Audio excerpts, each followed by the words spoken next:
Good morning అండి, శుభోదయం. ఇగో చూడండి నా చెమ్మకాయలు గుత్తులు గుత్తులు కాస్తున్నాయి. నేను అసలు ఇవి గుత్తులు గుత్తులుగా కాస్తాయి అనుకోలేదు. వేరే వాళ్ళు చెప్తే విన్నా అంతే.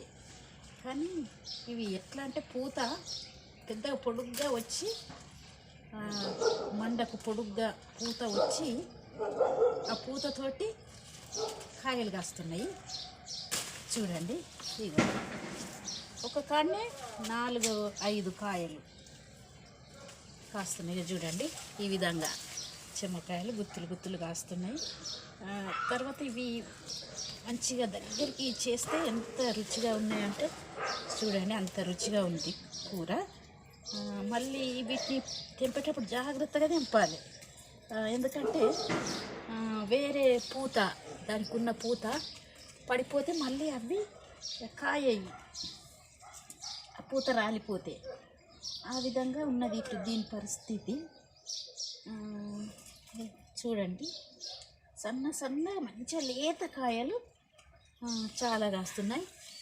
ఓకే ఫ్రెండ్స్, నా యొక్క వీడియోని చూడండి, నా యొక్క సబ్స్క్రైబ్ చేయండి, లైక్ చేయండి. Okay friends, bye bye.